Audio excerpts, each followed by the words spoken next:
Halo Sobat Jiru Sinema, dimanapun Anda berada, jumpa lagi dengan Jiru Sinema, channelnya alur cerita dan kisah nyata. Sobat Jiru Sinema, pada kali ini Jiru Sinema hadir dengan kisah nyata cerita diganggu jin penunggu rumah tua. Seperti apa ceritanya? Langsung saja kita ke kisahnya, yuk cikidiu.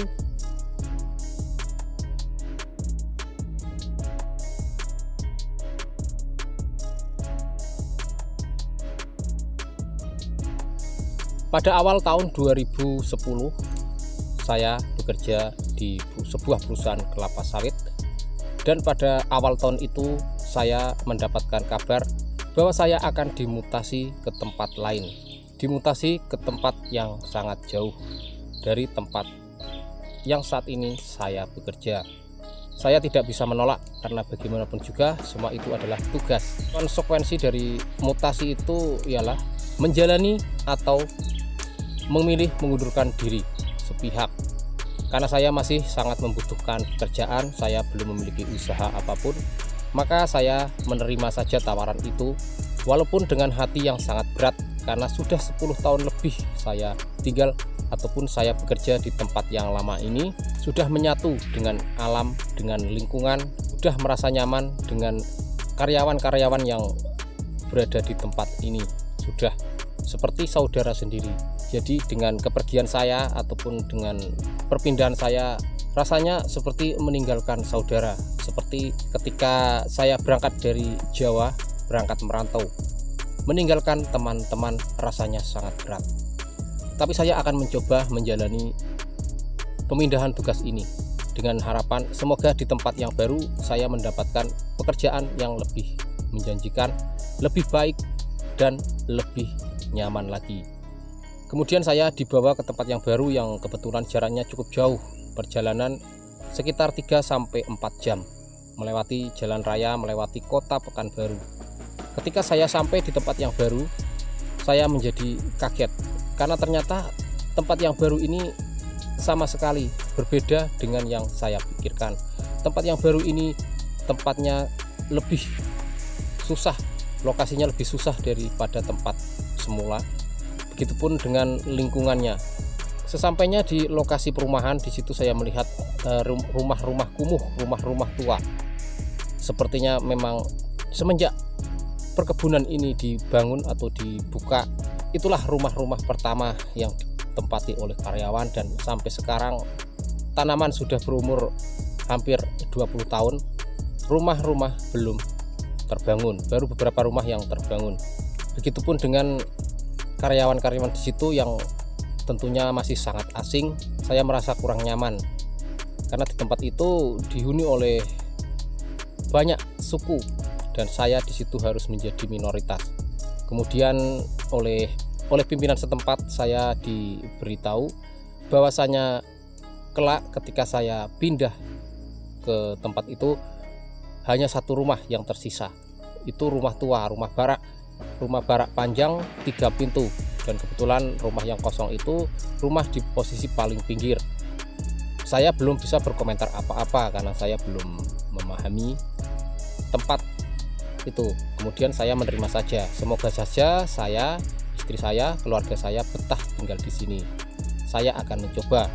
Kemudian saya kembali ke tempat awal mula saya bekerja. Sesampainya di rumah, istri saya menanyakan tentang lokasi tempat yang akan ditempati, tempat baru yang akan didatangi.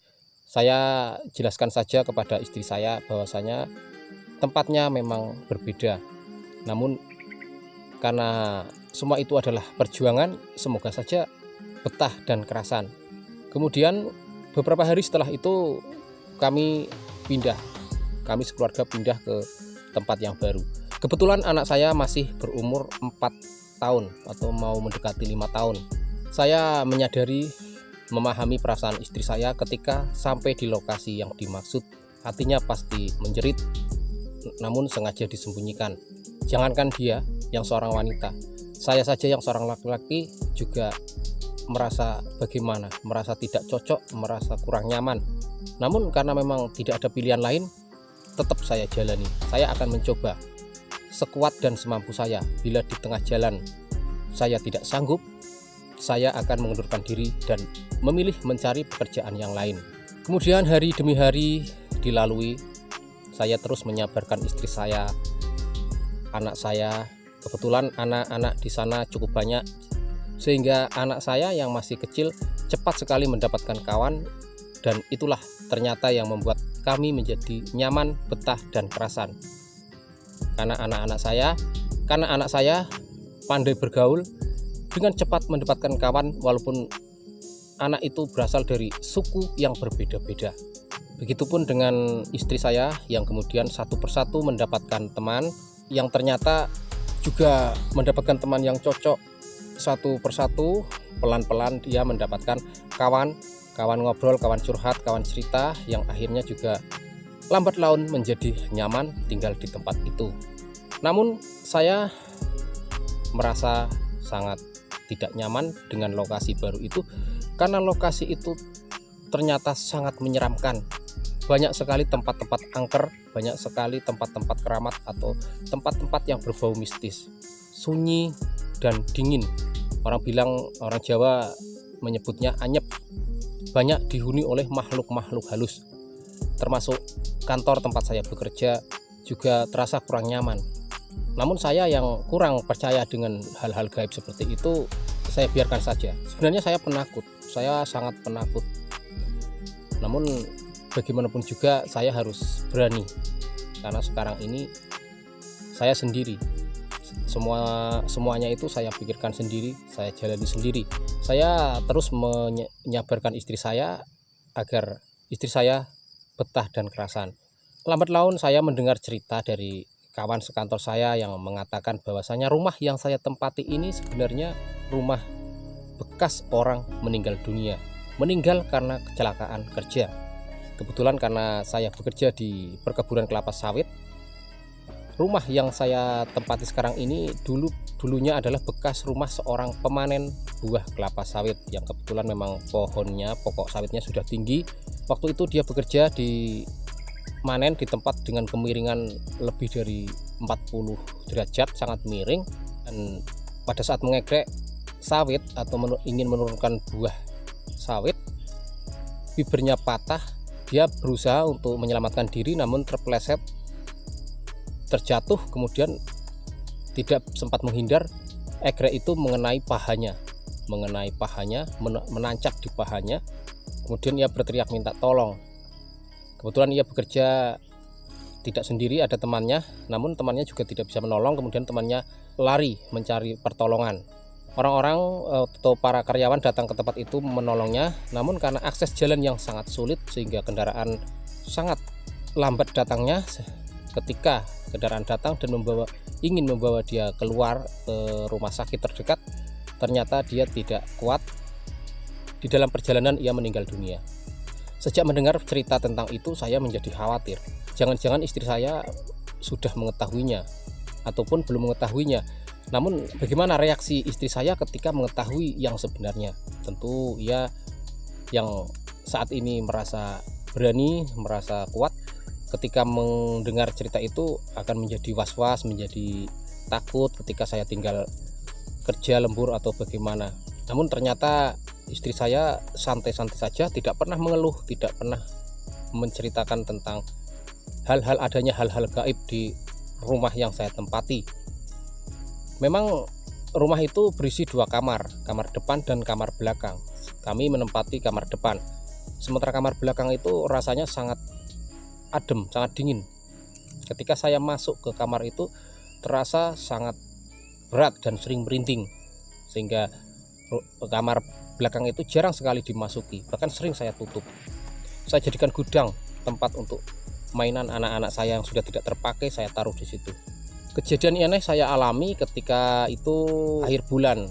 Seperti biasa di perkebunan setiap akhir bulan ada perekapan hasil laporan kerja untuk pembayaran upah, dan itu biasanya kami selalu melembur, selalu kami kerjakan siang dan malam karena hanya diberi waktu 1-2 hari. Pekerjaan sudah mulai menggunakan komputer, namun penerangan atau listrik di kebun itu hidup hanya malam hari.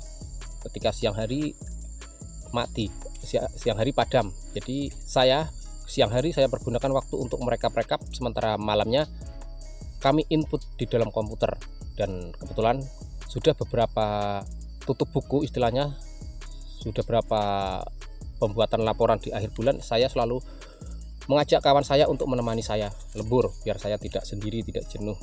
Dan pada akhir bulan itu saya mengajak teman saya, dan kebetulan saya kerjakan di rumah. Saya kerjakan di rumah. Apabila saya capek, saya lelah dan mengantuk, saya akan tidur dan dilanjutkan besok lagi. Kebetulan teman saya menemani saya dan membantu mengerjakan laporan-laporan kecil. Awal mulanya kami mulai pekerjaan, kami mengobrol santai, cerita ke sana kemari. Namun karena dia juga sudah seharian bekerja di lapangan dan tentunya malamnya juga merasa lelah, sekitar jam 11 malam atau 11 lewat lah, kulihat suara saya atau omongan saya sudah tidak dijawab sama sekali. Kemudian saya melihat ke arahnya, menoleh ke tempat dia duduk, ternyata dia tertidur. Oh, kecapean, pikir saya.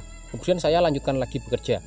Tidak lama setelah itu saya mendengar dia menjerit-jerit, memekik kayak orang dicekek gitu. Suaranya seperti kambing tercekek tali. Saya menjadi kaget. Saya langsung menolehnya. Langsung saya bangunkan. Mas bangun. Dia kaget. Kemudian dia seperti orang gugup gitu melihat saya kan. Oh, mimpi katanya gitu kan. Terus dia mulai lagi membuat laporan. Oh, tertidur, pikir saya kan. Oh, pasti kecapean. Kemudian saya lanjutkan lagi bekerja. Tidak lama setelah itu dia mengalami hal yang sama. Dia menjerit-jerit lagi seperti orang kecekek lagi kan. Kemudian saya tengok lagi. Oh, tertidur lagi rupanya. Terus langsung saya bangunkan lagi. Dia menjadi gugup seperti yang pertama, menjadi gugup, memandangi saya dengan gugup seperti orang ketakutan atau bagaimana. Biar buruk, pikir saya. Kemudian saya ngobrol-ngobrol sebentar, kemudian saya kembali ke tempat komputer. Dia juga kembali melakukan mengisi laporan-laporan lagi. Tidak lama kemudian ia melakukan hal yang sama. Dia menjerit-jerit lagi. Kemudian saya bangunkan dengan cepat, mas gitu kan. Dia terbangun, gugup dan kaget. Kemudian dia berkata kepada saya, oh, saya capek sekali, saya ngantuk, saya mau tidur saja. Dia langsung pulang, meninggalkan saya sendiri. Pikir saya, oh, dia benar-benar capek, benar-benar kelelahan. Jadi biarkan saja, biarkan saya selesaikan tugas saya ini sendiri. Sesampainya di mana nanti apabila saya terlalu capek ataupun terlalu lelah ataupun sudah mengantuk, saya akan tertidur. Kemudian dia pulang, teman saya pulang, saya tutup pintu. Sebenarnya di luar masih sangat ramai karena kebetulan rumah yang saya tempati berhadap-hadapan. Sekitar 50 meter ke depan ada rumah barak panjang juga, dan di situ ada anak-anak dari pemuda-pemuda dari suku Nias. Di situ masih berkumpul, masih rame-rame, masih ngobrol-ngobrol, walaupun tidak main musik tapi masih ada suara mereka ngobrol. Jadi saya rasa memang masih terjaga, masih banyak yang terjaga. Mereka lah yang akan saya jadikan teman. Kemudian saya memulai pekerjaan lagi. Sekitar setengah jam saya membuat laporan-laporan. Saya merasa haus. Saya ingin membuat kopi agar malam saya agar sedikit mengurangi rasa kantuk saya. Kemudian saya meninggalkan tempat kerja, saya menuju ke dapur membuat kopi, dan kopinya saya tinggal di meja di dekat tempat komputer. Saya telah selesai membuat kopi, saya langsung ke tempat kerja lagi. Wih, merinding. Saya duduk. Ketika saya duduk di tempat duduk saya langsung merasa kaget. Karena saya merasa seperti menduduki seseorang. Ada yang saya duduki di kursi itu. Bukan kursi empuk yang saya duduki, tapi di atas kursi empuk itu seperti ada yang duduk, seperti ada manusia duduk, dan saya seperti mendudukinya. Saya kaget dan seketika langsung merinding, bulu kuduk merinding. Saya bangkit langsung, saya tengok tidak ada apa-apa. Saya ngerjakan sambil berdiri, mengerjakan komputer itu mengenter-ngenter sambil sendiri. Kemudian saya mengambil kopi yang saya buat itu, saya ambil, saya bawa ke dekat komputer, saya minum seteguk karena masih panas. Kemudian saya duduk. Dan saya kaget kembali ketika saya duduk, ternyata saya seperti menduduki seseorang lagi. Seperti ada seseorang yang duduk di kursi itu dan saya duduk di pangkuannya. Saya menjadi kaget. merinding badan ini, kemudian bulu kuduk seperti berdiri gitu, rambut seperti berdiri semua, kepala terasa sangat berat gitu. Saya menjadi ketakutan. Apa sebenarnya ini? Aku berkata seperti itu. Apa? Saya berkata seperti itu. Apa sebenarnya ini? Siapa ini, Tuhan? Saya sok berani, padahal sudah nggak tahan lagi, saya sudah merasa takut sekali. Kemudian karena semakin merinding, semakin berat, bahkan langkah juga semakin berat, langsung saja saya tinggalkan komputer yang masih menyala. Saya langsung masuk ke kamar dan tidur. Walaupun di kamar saya tidak bisa tidur, saya terus berpikir, siapalah. Dan tidak lama setelah saya masuk kamar, saya belum tertidur, handphone saya berdering, dan handphone saya itu berada tidak jauh dari tempat komputer. Saya tidak berani mengangkatnya, saya biarkan saja. Namun karena terus berdering dan kebetulan istri saya mendengarnya, istri saya membangunkan saya untuk melihat siapa yang telepon. Tapi saya pura-pura tertidur pulas. Karena saya dibangunkan nggak bangun-bangun, akhirnya istri saya yang keluar mengambil handphone saya. Dan di dalam handphone waktu itu masih handphone jadul ya, belum Android seperti sekarang ini. Di situ ada nomor tidak dikenal yang menelpon. Kemudian dibawanya masuk ke kamar dan diberikan kepada saya.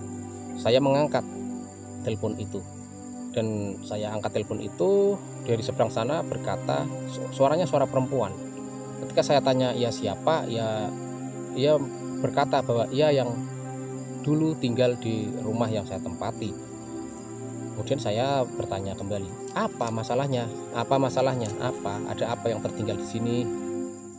Kalau memang ada yang tertinggal, silakan datang untuk diambil, gitu kan? Karena saya masuk ke rumah ini juga rumah dalam keadaan kosong, saya tidak menemukan apa-apa. Ia tidak berkata bahwasanya ada barang yang tertinggal atau apa. Ia cuma ingin kenalan saja. Karena saya merasa itu tidak penting, karena perempuan, saya takutnya mereka orang-orang usil yang mau mengganggu saya tutup saja telepon dan kemudian saya tidur. Keesokan harinya setelah selesai pembuatan laporan dan sudah saya kirim ke kantor pusat dan hari sudah santai, saya temui kawan saya yang menemani saya bekerja pada malam itu. Saya tanya kenapa ia menjerit-jerit sampai 3 kali dan kenapa ia buru-buru pulang. Kemudian ia dengan terus terang bercerita bahwa ia diganggu oleh orang yang sudah meninggal, yang kebetulan orang itu yang dulu menghuni rumah yang saya tempati. Kebetulan kawan saya kenal akrab dengan orang yang menempati rumah saya yang sudah meninggal itu. Ia bercerita bahwasanya ia yang tertidur memang benar-benar dicekik oleh temannya itu, sehingga ia berteriak-teriak minta tolong. Ketika saya bangunkan, ia kaget, kemudian dia mengantuk lagi dan tertidur lagi dan mengalami hal yang sama. Mimpinya pun sama. Makanya ketika yang ketiga kalinya saya bangunkan, ia langsung bergegas pulang karena takut, tidak berani. Setelah mengetahui itu, saya menjadi berpikir, kenapa ia mengganggu saya? Tapi sepanjang saya tinggal di rumah itu, anak dan istri saya sama sekali tidak terganggu. Istri saya belum pernah sekalipun bercerita bahwasanya selama tinggal di rumah itu diganggu oleh makhluk gaib, ataupun belum pernah terganggu oleh apapun. Sehingga saya menjadi heran dan penasaran, kenapa saya saja yang mengalami hal seperti itu.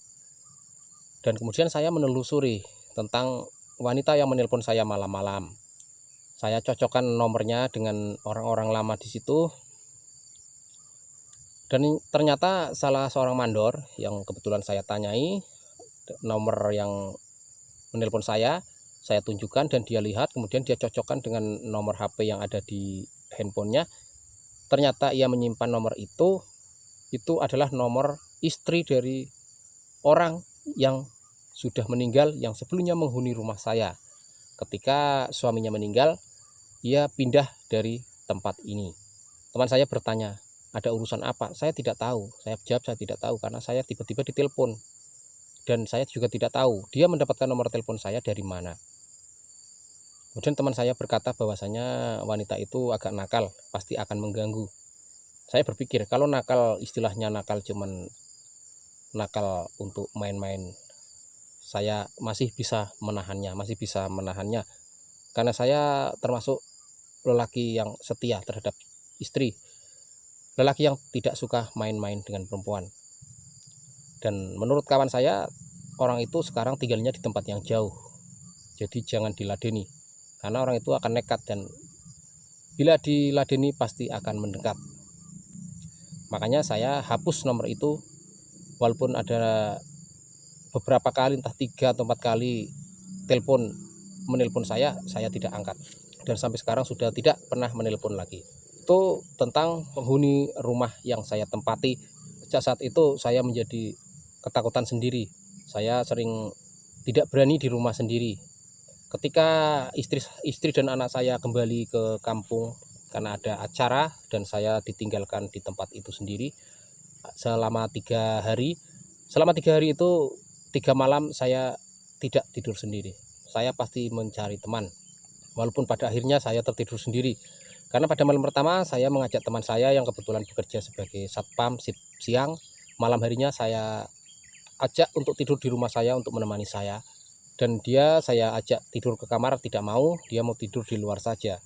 Namun ketika saya baru saja tertidur, ia membangunkan saya, berkata bahwasanya ia akan kembali. Ia tidak berani tidur di rumah saya. Karena waktu sudah terlalu malam, saya menjadi bingung. Bagaimana? Saya tidak mungkin mencari teman lagi. Akhirnya saya beranikan saja tidur sampai pagi, dan kebetulan sampai pagi juga tidak terganggu apa-apa. Pada malam keduanya, saya mengajak teman yang lain untuk tidur di rumah saya.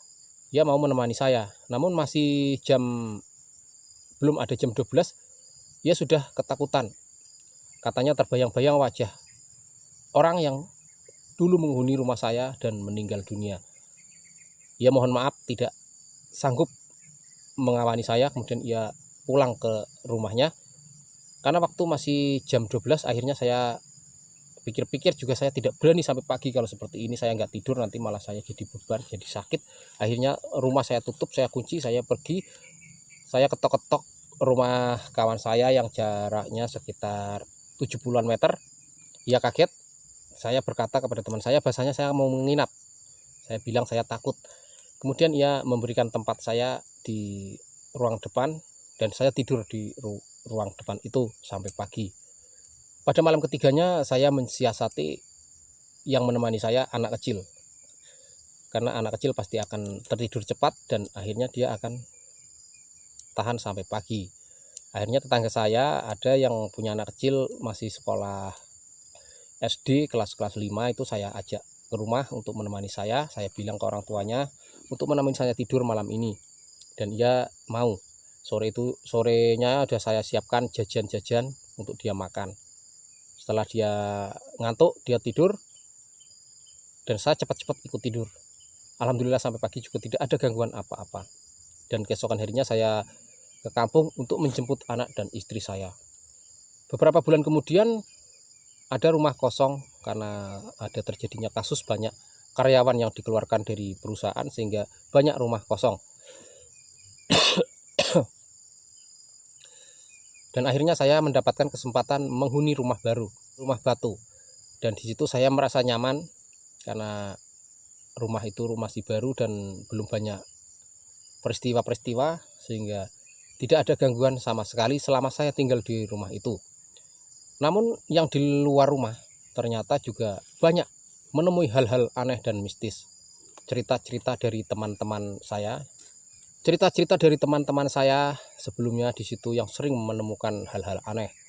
Teman saya bercerita bahwasanya di barak paling bawah itu tempat paling angker, tempat paling menyeramkan.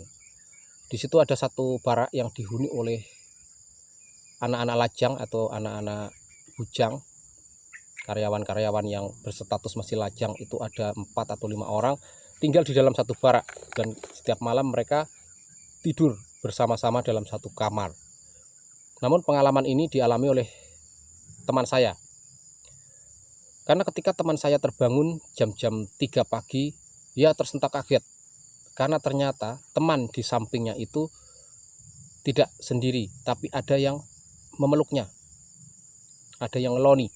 Dan ternyata yang mengeloni teman saya itu sosok wanita berambut panjang, berbaju putih berambut panjang, bisa bisa ditebak makhluk apakah itu. Kawan saya yang sebenarnya bangun mau kencing karena terbelat gitu kan, saya kebelet itu jadi hilang. Dia langsung memejamkan mata, mengebantal, tidak berani menoleh lagi. Bukan hanya dia yang melihat, ketika hari-hari malam-malam berikutnya juga beberapa temannya melihat kejadian yang sama, sehingga pada akhirnya cerita-cerita itu muncul. Dan memang itu kejadian seperti itu sudah sejak lama. Setiap anak lajang atau setiap anak yang statusnya masih bujangan menghuni rumah itu pasti akan, setiap malam pasti akan dikeloni oleh makhluk itu. Kemudian diurutkan sama teman-temannya bahwasanya makhluk itu sebenarnya berasal dari daerah bawah perumahan, itu sekitar 100 meter ke bawah perumahan itu ada sumur tua. Sumur tua, orang menyebutnya di situ sumur batu. Memang ketika saya ke sana tempatnya sangat dingin sekali, dan airnya saya lihat sangat jernih dan sejuk. Namun ternyata di situ ada makhluk yang menunggunya, sosok kuntilanak yang menunggu, dan selalu dan tidak pandang bulu. Terkadang siang juga menampakkan diri. Ketika jam 5 sore itu keadaan sudah sunyi dan kita mandi ke situ ataupun mengambil air, jika sendiri akan merasa ngeri, merasa takut. Makanya anak-anak lajang itu sering mandi ke situ dan beramai-ramai. Sosok itu akan mengikuti anak-anak lajang yang mandi itu, mengikuti pulang, dan ketika malamnya pasti akan datang menemaninya tidur. Walaupun yang dipeluknya itu tidak merasakan sama sekali, mungkin tidurnya sangat nyaman, sangat nyenyak, tapi yang bagi temannya yang berada di sebelahnya dan melihatnya pasti akan merasa ketakutan. Itu dari sosok makhluk dari sumur batu, masih di tempat kerja yang sama dengan saya, di tempat baru. Dan jalan keluar dari perusahaan atau dari perkebunan itu ke desa, atau dari desa masuk ke perkebunan itu sangatlah jauh, 7 km. Dan sepanjang 7 km itu banyak sekali tempat-tempat yang sangat menyeramkan, tikungan-tikungan yang sangat mengerikan. Bahkan karena saking rawannya dengan aura-aura misteri, orang-orang menyebutkan setiap tempat itu dengan yang angker-angker, seperti ada simpang kuntilanak, tikungan pocong, lembah tengkorak, dan sebagainya. Jadi mau masuk ke situ, melewati tempat itu juga sudah merinding. Dan saya selama di situ, asal lewat jam 5 sore, saya sudah tidak berani masuk atau keluar sendiri. Saya pasti membawa teman. Jika terpaksa sendiri dan posisi di luar, saya pasti akan menunggu teman yang masuk, baru saya ikut masuk. Jika tidak, saya mungkin menelpon orang yang di dalam agar keluar, agar menjemput saya. Saking takutnya saya dengan tempat itu. Karena banyak sekali cerita-cerita dari teman-teman yang berbau mistis, berbau misteri, berbau horor. Saya mengalami yang di rumah lama, yang di rumah bekas orang yang meninggal karena kecelakaan kerja. Dan katanya pada waktu itu, setelah kecelakaan kerja, memang arwahnya gentayangan, sering muncul di hadapan kawan-kawan, di hadapan teman-temannya, sehingga katanya mungkin sekitar 3 bulan tempat itu menjadi sunyi. Padahal dia dikuburkan di kampung halamannya, oleh perusahaan diantar pulang ke kampung halamannya di Sumatera Utara. Yang mengagetkan saya pada waktu itu, saya masih melembur di kantor pada malam itu, karena di rumah saya tidak berani, karena takutnya nanti akan terganggu lagi. Saya mengerjakan tugas di kantor. Saya juga tidak sendiri, saya membawa teman. Dan kebetulan teman saya ini anak-anak agak ada kurang-kurangnya, mohon maaf, mungkin indigo ya. Anak ini indigo, bisa melihat hal-hal gaib. Jadi ketika saya sedang asik-asiknya bekerja, dia menemani saya sambil merokok dan minum kopi, bercerita ngelantur ke sana kemari.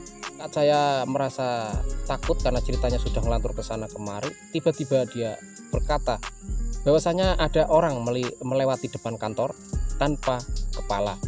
Jadi ada sosok makhluk yang lewat di depan kantor itu tanpa kepala, dan ia berteriak-teriak mencari kepalanya di mana. Berteriak-teriak mencari kepala saya di mana, kepala saya di mana. Sontak saya menjadi kaget mendengar cerita itu, mau percaya ataupun tidak. Tapi anak itu anak-anak seperti indigo. Jadi saya merasa ngeri sendiri. Saya coba-cobakan berani, walaupun sudah gemetaran, sudah merinding, tetap saya langsung bekerja sampai dia berhenti bercerita. Saya tidak melayaninya, saya biarkan dia bercerita.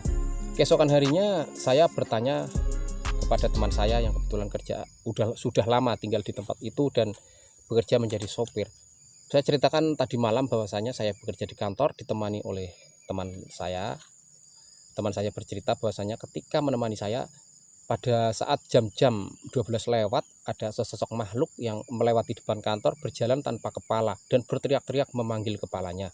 Teman saya tertawa. Saya pikir teman saya tertawa mengejek karena saya percaya dengan anak itu. Ternyata tidak. Ternyata teman saya tertawa karena pada akhirnya saya mengalami hal yang sama seperti apa yang sudah ia pernah alami.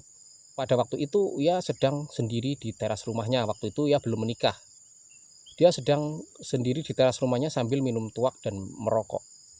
Tiba-tiba dia melihat sosok seperti yang diceritakan oleh teman saya, berjalan tanpa kepala dan berteriak-teriak mencari kepalanya.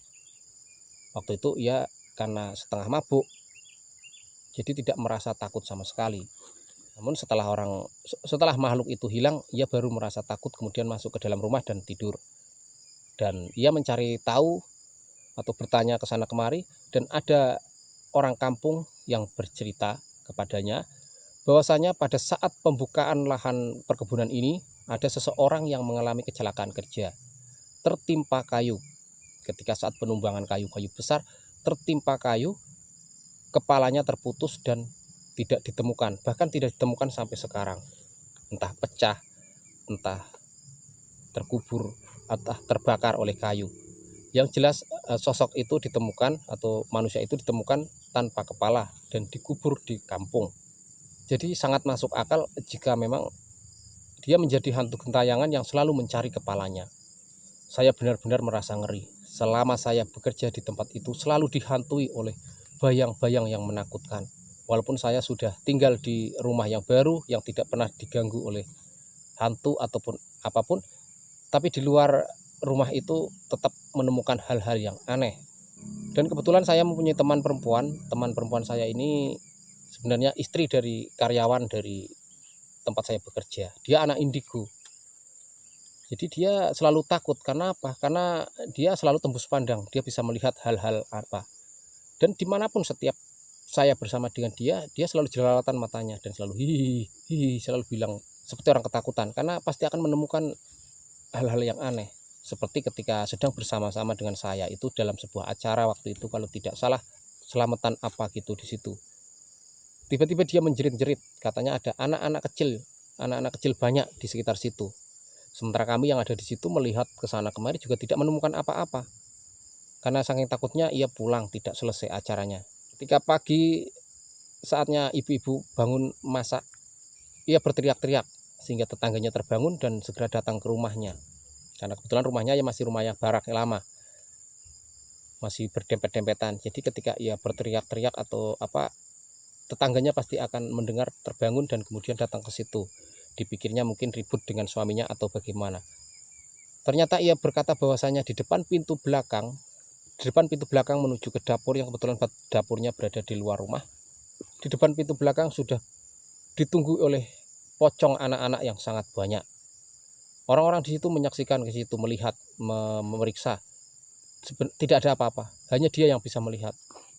Hal itulah yang membuat ia menjadi tidak nyaman, karena selalu melihat makhluk-makhluk gaib, makhluk-makhluk aneh, hantu yang berada di tempat itu. Pernah terjadi ketika salah satu istri karyawan pendarahan dan dibawa ke rumah sakit. Dan di rumah sakit itu ya menginap, dan kebetulan rumah sakitnya rumah sakit yang kerjasama dengan perkebunan itu, rumah sakit swasta. Ketika masuk ke dalam ruang, ya selalu teman saya itu selalu melihat ke arah satu ranjang yang kosong. Saya bertanya, apa yang ditengok?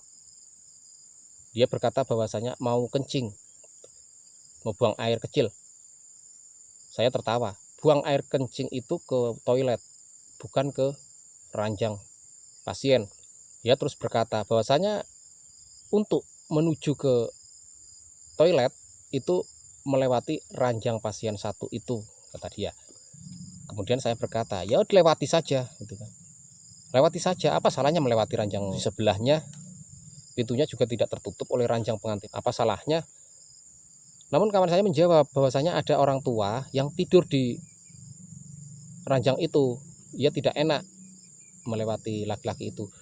Saya melihat, saya tengok, saya lihat, dan ternyata di ranjang pasien itu kosong, tidak ada siapa-siapa. Langsung saya tepuk punggungnya. Ranjang pasien itu kosong, tidak ada siapa-siapa. Ya udah, langsung aja ke toilet, nggak ada apa-apa gitu kan. Anak itu, namanya si anak itu terus memprotes bahwasanya ada laki-laki tua berbaju batik memakai peci putih tidur di ranjang pasien itu. Bahkan karena di rumah sakit dan tempatnya ramai banyak teman-teman, saya sok berani, saya langsung masuk ke ruang itu dan saya tunjukkan ke kawan saya itu, saya tepuk-tepuk ranjang pasien itu, saya bilang gak ada siapa-siapa katanya. Namun dia tetap ngotot bahwasanya ada dan masih tertidur walaupun saya tepuk-tepuk nggak terbangun gitu kan. Kemudian saya menyadari bahwasanya dia anak indigo, anak yang bisa tembus pandang. Oh, mungkin ada makhluk gaib yang dilihatnya di ranjang pasien itu. Kemudian saya, yaudahlah terserah kamu mau menahan kencing sampai pagi juga nggak apa-apa. Toh kamu yang merasakan bukan saya. Itu kejadian juga sudah di luar kebun di rumah sakit. Kembali ke kebun, banyak sekali hal-hal gaib, hal-hal aneh yang terjadi di perumahan karyawan. Ketika itu istri saya sedang pulang kampung dan kebetulan memang saya sendiri karena sejak anak saya mau masuk sekolah SD, memang karena di sini jaraknya cukup jauh 7 km dan saya takutnya saya tidak akan berlama-lama di perkebunan ini karena merasa tidak nyaman. Nanti ketika saya keluar juga repot mengurus perpindahan anak sekolah. Pada akhirnya istri dan anak saya kembalikan ke kampung biar sekolah di kampung dan biar saya saja yang merantau ke tempat ini. Saya tinggal di rumah yang baru, menempati rumah baru.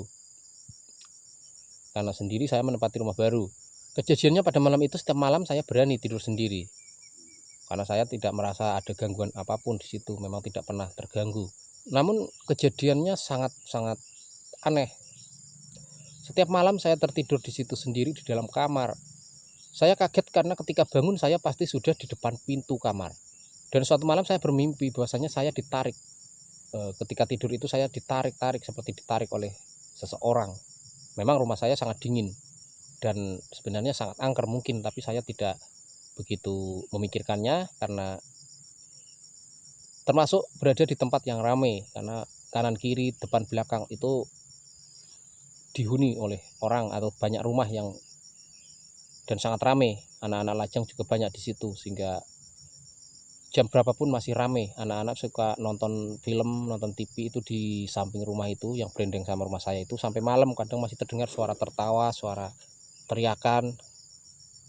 Bila nonton bola misalnya, nonton bola dan gol pasti berteriak keras kencang-kencang itu. Jadi tidak pernah sepi dan tidak menakutkan sama sekali. Namun ya itu kejadiannya ya setiap malam saya tidur sendiri, saya pasti ketika bangun saya sudah pindah tempat. Pasti sudah selalu berada di depan pintu kamar. Karena seringkali terjadi seperti itu, saya tidak begitu memikirkannya. Mungkin sudah terbiasa. Biarkan saja, yang penting tidak mengganggu pikir saya. Kemudian saya lanjutkan hari-hari saya seperti itu. Pernah kejadian satu malam ketika saya membuat laporan di rumah itu, membuat laporan seperti biasa, saya tidak bisa tidur. Akhirnya saya nyicil kerjaan.